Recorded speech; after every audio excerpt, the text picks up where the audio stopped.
preciso que en este tema podamos tener los oídos bien abiertos, los ojos despiertos, porque vamos a realizar la segunda parte de un video que ya hicimos anteriormente sobre el fin del mundo, ¿no? Usted sabe que el tema del fin del mundo trae curiosidad, existe mucha gente que les atrae este tema, ¿no? Sobre el fin del mundo.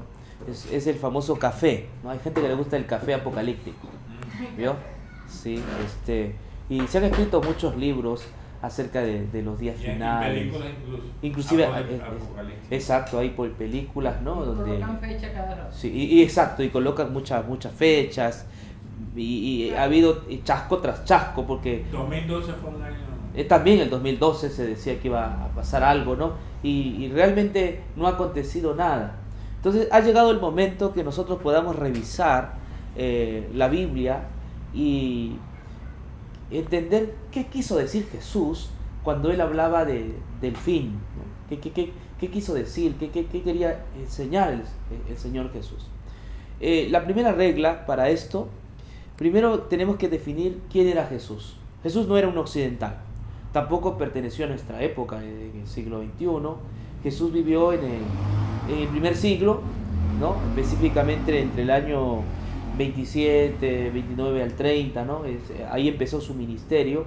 Y Jesús era básicamente un judío, ¿no? Su nacionalidad, sus facciones, sus rasgos, era judío. Él era judío. Es algo que no se puede negar. Entonces, para entender a Jesús, tenemos que entender un poco la cosmovisión de los judíos de la época. No hablo de los judíos actuales porque estos ya están en otra cosa, ¿no? Exacto, a veces hasta más occidentalizados, exacto, sí. En cambio, Jesús era un judío de su época, y bien judío. Era un judío de hueso colorado, sus padres fueron judíos. Además, tenemos que entender que fue profeta. Y entonces, Jesús, al ser profeta, nosotros no tenemos que usar, para entender la profecía de Jesús, no tenemos que usar las profecías de hoy en día, ¿no? Porque la gente hoy habla de microchip, habla de ciertas marcas, ¿no? que van a suceder, de ciertos anticristos, ¿no? Eso es más propio del occidental, ¿no? De hablar de un anticristo, de hablar de microchip, de hablar de computadoras, ¿me entiende? Jesús fue judío y fue un profeta judío. Por lo tanto, para entenderle a Jesús su lenguaje, tenemos que ir a los profetas del Antiguo Testamento, ¿sí? O sea, ¿por qué? Porque lo más cercano a Jesús son los profetas del Antiguo Testamento. Y cuando me refiero al Antiguo Testamento, me estoy refiriendo a Isaías, a Ezequiel, a Miqueas, a Joel. Yo entiendo que en Mateo 24, cuando Jesús predice, muchas cosas allí hay, Jesús está utilizando los términos de los profetas de su tiempo. ¿Me entiende? Porque si usted ve a un profeta actual, él le va a hablar del fin del mundo, le va a hablar de terremotos, le va a hablar de inundaciones, de asteroides que van a caer sobre la Tierra. Es decir, está más actualizado con lo de la NASA, ¿me entiende? Sí, entonces, por eso que sus fechas que han propuesto los profetas han sido fallidas, ¿no? No han sido exactas. Entonces, la regla que estamos enseñando es que para entender el profetismo de Jesús hay que entender a Isaías, a Ezequiel, ¿no? Porque ellos profetizaron. Entonces Jesús, nos hemos dado cuenta que él utiliza los mismos términos que los profetas del Antiguo Testamento. No es ajeno a eso. ¿Estamos? Entonces vamos al tema que queremos estudiar. Mateo 24, por favor. Mateo 24, del 29 hasta el 34. E inmediatamente después de la tribulación de aquellos días, el sol se oscurecerá, la luna no dará su resplandor, y las estrellas caerán del cielo, y las potencias de los cielos serán conmovidas. Entonces aparecerá la señal del Hijo del Hombre en el cielo, y entonces lamentarán todas las tribus de la tierra, y verán al Hijo del Hombre viniendo sobre las nubes del cielo con poder y gran gloria, y enviará a sus ángeles con gran voz de trompeta, y juntará a sus escogidos de los cuatro vientos desde un extremo del cielo hasta el otro. De la higuera aprende la parábola. Cuando ya sus ramas están tiernas y brotan las hojas, sabéis que el verano está cerca. Así también vosotros, cuando veáis todas estas cosas, conoced que está cerca, que está a las puertas. De cierto os digo, que no pasará esta generación hasta que todo esto acontezca. Aquí hay una alerta, ¿no? Para Jesús, todo lo que Él está diciendo que va a ocurrir, no iba a pasar esa generación. Y dice, de cierto os digo, que no pasará esta generación hasta que todo esto acontezca. Entonces, esto ya llama la atención. Jesús no está hablando de que estas profecías se van a cumplir en miles y miles de años. Jesús está diciendo que todo lo que va a ocurrir va a ser en esa generación. De cierto os digo que no pasará esta generación hasta que todo se haya cumplido. Es decir, el cumplimiento de las profecías de Mateo 24 tienen que ser buscadas en la generación de la época de Jesús. La palabra en griego es genea, ¿no? Que quiere decir generación o después de 40. Jesús más o menos profetiza esto el año 29, ¿no? Al 30. De ahí más o menos tenía que pasar 40 años, más o menos, porque generación quiere decir después de 40, ¿entiende? Está hablando de esa generación que estaba viviendo con Jesús. Por eso es claro, y nadie se ha percatado, ¿no? Nadie se ha percatado. ¿Qué generación habla? Habla de la generación de ellos. Y él es claro, no pasará esta generación hasta que todo esto acontezca. Entonces hay que tomar literalmente las palabras de Jesús. Él está profetizando que todo lo que ya ha dicho en Mateo 24 se va a cumplir en la generación de él.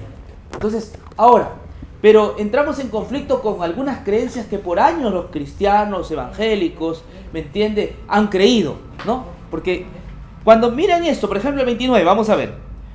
Inmediatamente después de la tribulación de aquellos días, el sol se oscurecerá, la luna no dará su resplandor, las estrellas caerán del cielo y las potencias de los cielos serán conmovidos. ¿Qué han hecho los cristianos? Cuando han visto este pasaje bíblico han comenzado a mirar el cielo, ¿no? Han comenzado a mirar el astro, han comenzado a mirar el cosmos, porque han estado pensando que algún fenómeno de estos que es digamos celestial ocurra. Algo premonitorio. Exacto, y han estado mirando a los cielos. Y esto pasó, si ustedes ven en internet, ¿no? Ahora, gracias a Dios, hay un título que se llama El Día Más Oscuro. El Día Más Oscuro se llama así. Y fue más o menos en el año 1780, cuando era una mañana hermosa en la parte de Canadá y Estados Unidos. El sol salió con todo su esplendor, pero de pronto esa mañana se fue volviendo densa, oscura, y eran como 9 de la mañana, pero era oscuro. Y eso es tomado como el día más oscuro. Entonces mucha gente de la época, pastores, inclusive políticos, dijeron que ese era un presagio del juicio final. Y muchos creyeron que era el juicio final. ¿Por qué? Porque era una mañana y de pronto se volvió completamente oscuro. Entonces esos pastores de la época, estudiaron este texto y dijeron que ese era un cumplimiento de lo que la Biblia decía, ¿no? Entonces, porque los mismos animales nocturnos, ¿no?, comenzaron la gallina se fueron a cortar. Sí, y los nocturnos a cantar, ¿me entiendes? El sapo, los grillos. Y entonces había como una confusión. Solo el hombre sabía que no era de noche. Solo el hombre sabía la hora. Los animales, como que hubo un cambio, ¿no? Y hay una referencia que en un lugar de Estados Unidos estaban reunidos las autoridades. Había ahí un congresista, ¿no?, que estaba dirigiendo, y le dijeron sus colegas: no sigamos con la conferencia, no sigamos con esta reunión, porque estamos viviendo los últimos tiempos. ¿Sabe lo que dijo el que estaba dirigiendo? Dijo: bueno, si es el último tiempo, no lo sé. Lo importante es que Dios nos encuentre trabajando. Prendieron el candil y esa noche trabajaron. Me gusta la forma como hizo este líder, ¿no? No estaba preocupado en lo que no tenía miedo. Una buena posición. Ahora, muchos se basan en esto como un cumplimiento del tiempo del fin, pero ya se han hecho actualmente investigaciones que ese día oscuro no era un fenómeno en el cielo, sino que había habido un gran incendio. ¿Me entienden? Un gran incendio terrible por la zona de Canadá, de Nueva Inglaterra, Entonces eso generó un humo y hubo toda esa oscuridad. Hoy la ciencia pues, ha comprobado eso, ¿me entiendes? Sin embargo, entonces queda todavía este tema sin resolver, su misterio sin resolver. Sí, porque hasta ahora, yo recuerdo, si uno mira el internet, que sí, va a haber un eclipse, ese es un cumplimiento de Apocalipsis 6, es un cumplimiento de Mateo 24. O sea, todavía, sí, el ser humano no ha aprendido que cuando Jesús está hablando, Él dice, esto acontecerá a esta generación, no pasará a esta generación. Es decir, Jesús está hablando que ese cumplimiento se va a dar en la generación en el cual Él profetizó. ¿Me entiendes? O sea, eso es importante, ¿sí? Entonces, no busquemos este texto en el futuro. Lo vuelvo a leer. 34. De cierto os digo que no pasará esta generación hasta que todo esto acontezca. Es decir, todo lo que está en Mateo 24, especialmente los 34 versículos que hemos estudiado en la primera sesión, ¿no? En el primer tema, tenía que acontecer en esa generación. Entonces, si esto es la clave, ahora tenemos que buscar, entonces, ¿qué quiso decir Jesús con esto que el sol se oscurecerá, la luna no dará su resplandor, las estrellas del cielo caerán? ¿Me entiende? ¿Qué quiso decir eso? O sea, tenemos que averiguar, porque esta es una terminología del Antiguo Testamento, de los profetas. Y nos vamos a sorprender que los profetas del Antiguo Testamento también utilizaban estos mismos términos de la luna que no da su resplandor, de las estrellas que caen. Es decir, cuando ellos tenían que profetizar algo sobre alguna nación, ellos usaban estos mismos términos. ¿Me entienden? Entonces, primero, 29. A ver, ¿quién lee el 29? Inmediatamente después de la tribulación de aquellos días, el sol se oscureció y la luna no dará su resplandor. Y las estrellas caerán del cielo y las potencias de los cielos serán conmovidas. Ahí hay algo que subrayar.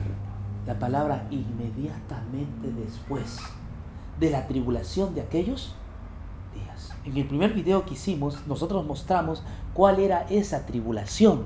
Esa tribulación era cuando el ejército de Vespasiano ingresó a Jerusalén.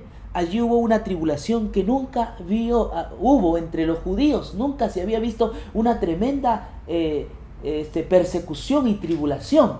Entonces está hablando, hemos demostrado que esta tribulación que está hablando aquí es la tribulación cuando el ejército romano entra a tomar Jerusalén. Esto fue más o menos entre el año 67 después de Cristo, porque Jesús profetiza esto el año 30 más o menos. Entonces el año 67 entra Vespasiano, entra el general Tito y invaden Jerusalén. Y ahí empezó una persecución sin precedentes para los judíos.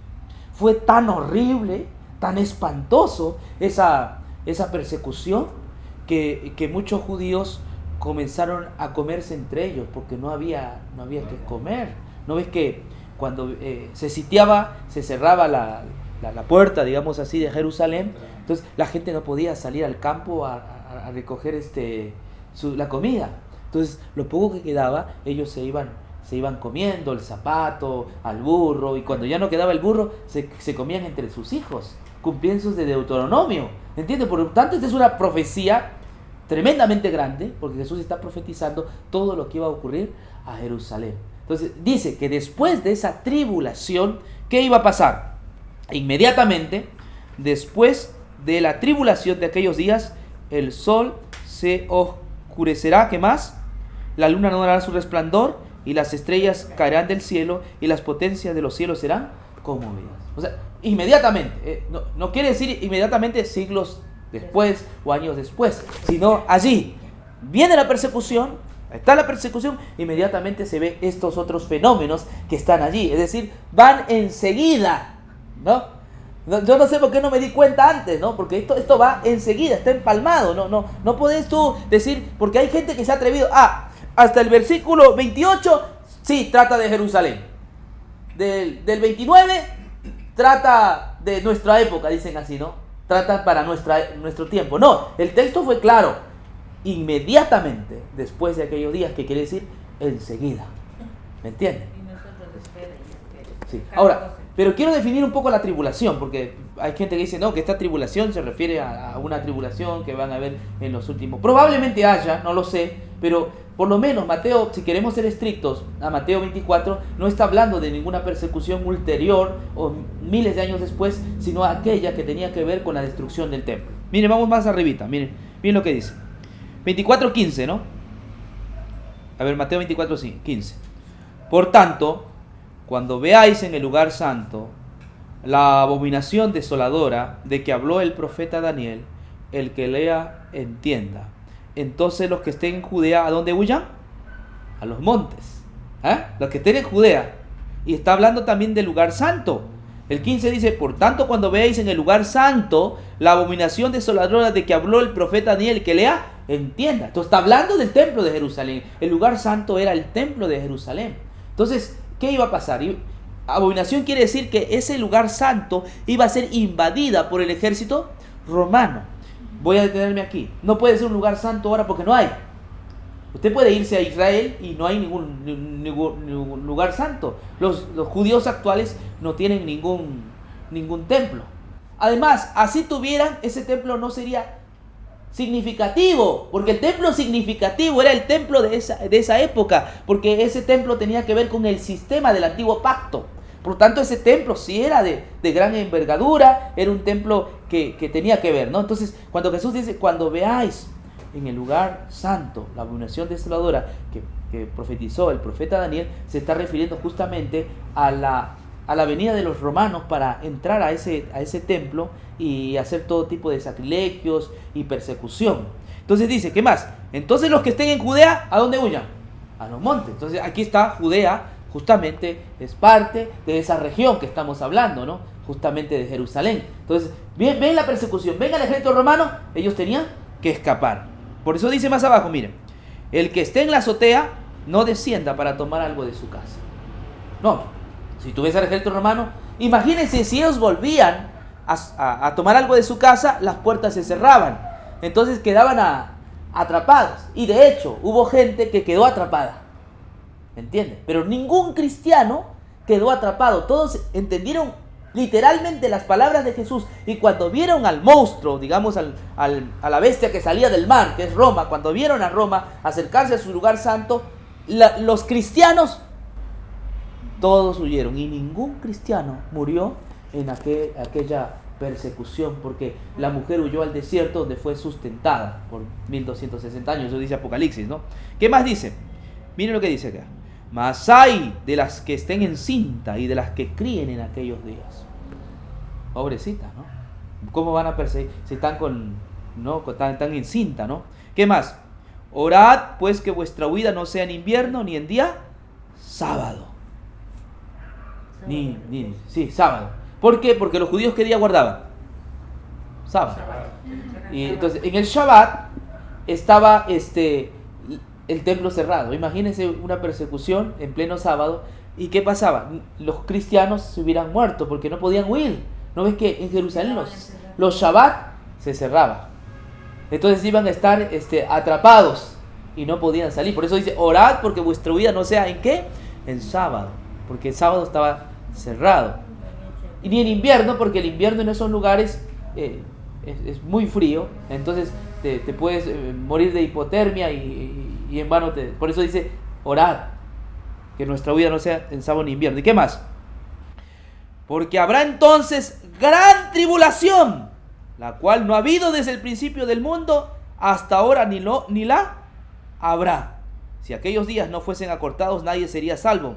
Mas por causa de los escogidos, aquellos días serán acortados. Entonces, está hablando justamente de eso, está hablando de la persecución. Entonces, empalmamos con el 29. E inmediatamente después de la tribulación, de aquellos días, el sol se oscurecerá, la luna no dará su resplandor, las estrellas caerán del cielo y las potencias de los cielos serán conmovidas. Ahora, ¿a qué se refiere esto? Cuando Jesús habla de esto, ¿a qué se refiere? Entonces, error, mirar los planetas, mirar el espacio. Tenemos que ir al Antiguo Testamento para ver de qué manera profetizaban los profetas del Antiguo Testamento, porque vamos a notar que ellos usaban esos términos. Cuando ellos iban a poder hablar sobre una nación, también hablaban de que el sol se oscurece, las estrellas se caen. O sea, Jesús estaba utilizando terminología de los profetas de su época. ¿Estamos? Entonces, primero vamos a Génesis. Hay una cosa que hay que entender un poco sobre esto. Génesis 1:16. ¿Ya? Génesis 1 dice. Si no, leamos desde el 14, ya, para ver un poquito cómo es esto de la luna a las estrellas. ¿Qué significado sacamos en la Biblia, no? Dijo luego Dios: haya lumbrera en la expansión de los cielos, para separar el día de la noche, y sirvan de señales para las estaciones, para días y años. Y sean por lumbreras en la expansión de los cielos para alumbrar sobre la tierra. Y fue así. E hizo Dios las dos grandes lumbreras, la lumbrera mayor para que se señorease, ¿en dónde?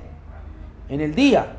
Y la lumbrera menor para que señorease en la noche. Hizo también las estrellas. Acá está junto, Está el sol, está la luna. Ahí hay un patrón. Pero me gusta la parte que vamos a rescatar. ¿Qué iba a hacer, dice la luna? ¿Qué término se utiliza? Enseñorear la noche. Exacto. O sea que dice que la luna se iba a enseñorear en la noche y el sol durante el día. Y entonces, ¿qué significa la palabra señorearse? Quiere decir que tenían cierto poder. Entonces estamos hablando... Como el señor del día, el señor de la noche. Exacto. Estamos hablando de dominio. Entonces, escuchá, miren. Cuando vayamos nosotros a entender esto de caída de las estrellas, del sol, tenemos que seguir el término del Génesis. Estamos hablando de señorío. Es decir, lo que se cae en Mateo 24, lo que se cae no es el sol literal, sino que Jesús está utilizando terminología del Antiguo Testamento en forma simbólica. Lo que se cae son los señores. Después de que la persecución viene, lo que se van a caer son los señores. Es decir, los reyes, ¿me entiendes? Los príncipes, ¿me entiendes? El pueblo. Ese es el término. Sí, me capta. Sí, me capta. Porque sacamos de aquí está hablando de dominio. Exacto, se caen los soles. Se caen los soles. Ahora, no es capricho mío. Lo vamos a tener que demostrar con la Biblia, que esta es la terminología que los profetas siguieron. ¿Estamos? Vamos por favor, ahora sí, a Isaías. El libro de Isaías.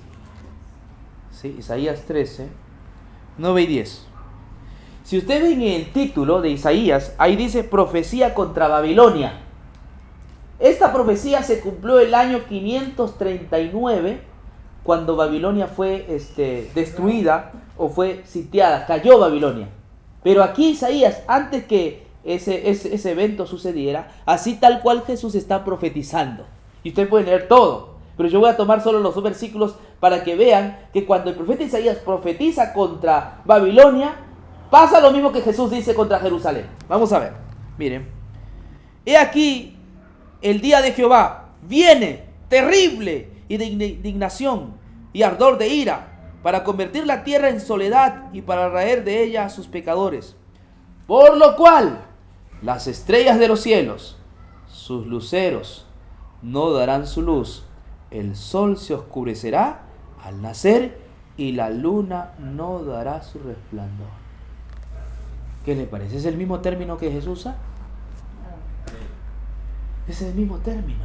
Por lo tanto, cuando los profetas están hablando de que el sol se oscurece, la luna, no está hablando de un fenómeno que ocurre, ¿me entiende?, en el cosmos, sino que está hablando que los gobernantes, los líderes, ¿me entiende?, el pueblo cae. Es la caída inminente, digamos, de ellos, ¿entiende? Entonces cuando dice, inmediatamente después de aquellos días, después de la tribulación, el sol se oscurecerá, la luna no, las estrellas caerán, está bajo la misma mención del profeta, de los profetas del Antiguo Testamento. O sea, cuando yo vi esto me quedé boquiabierto, pero ¿qué hemos hecho?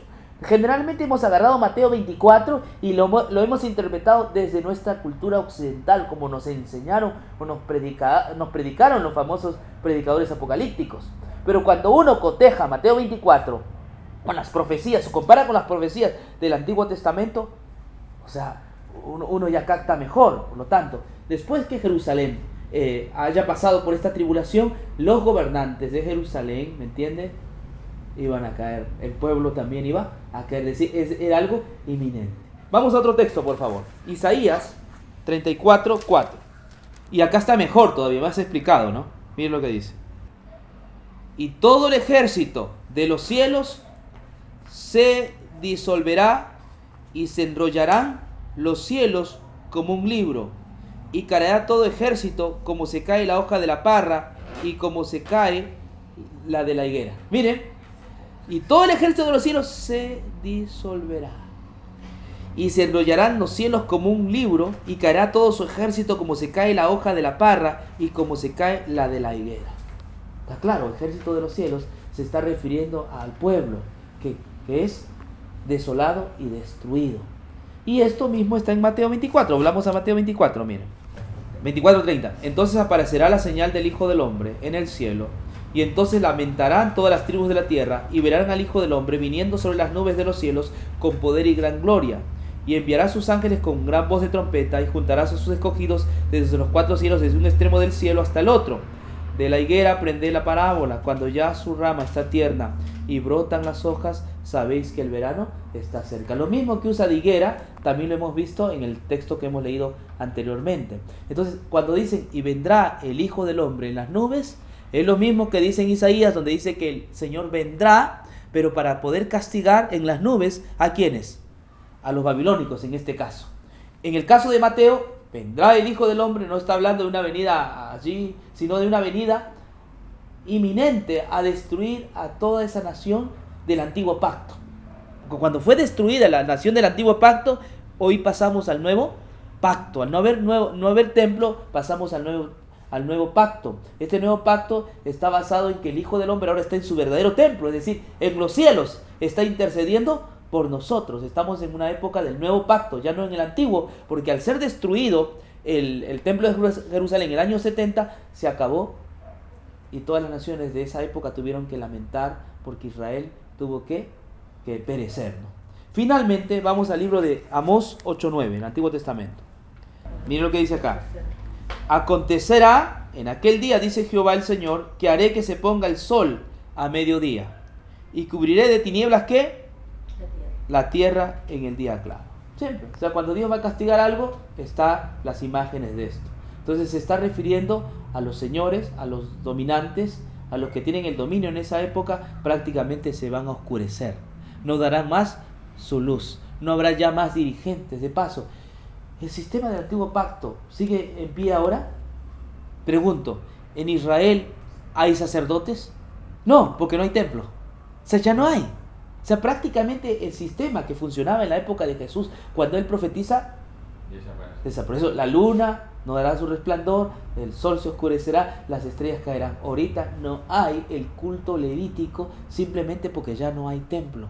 Entonces, o sea, no haber templo, no, es absurdo que haya un sacerdote, ¿entiendes? Es absurdo que funcione tal como estaba en el sistema levítico. Por lo tanto, hemos entrado a la era del nuevo pacto, donde el Señor está entronizado en su santuario verdadero, ¿no?, allá en el cielo, intercediendo por nosotros. Por lo expuesto en estos algunos versículos que hemos visto, la caída de las estrellas, la caída del oscurecimiento del sol, no tiene nada que ver con un fenómeno ulterior o miles de años después, porque el texto dice inmediatamente después de aquellos días.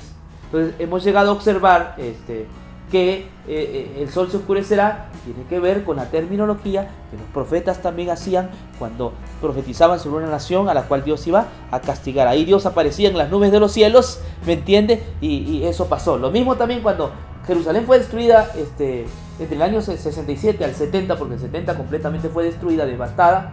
Igual también los reyes, ¿me entiende? Las estrellas, todos ellos cayeron para no levantarse más. Los que están escuchándonos a través de este canal, ¿no?, de YouTube, no sé si ustedes saben, nosotros estábamos antiguamente trabajando con el grupo Ministerio de la Cruz, ¿no? Seguimos perteneciendo al Ministerio de la Cruz, simplemente que en este espacio nuevo del canal, porque hemos abierto un nuevo canal, lo hemos hecho porque estamos tratando de llegar de una mejor manera al público, ¿no? Hemos modificado muchas cosas. En los otros videos era un poco más sencillo,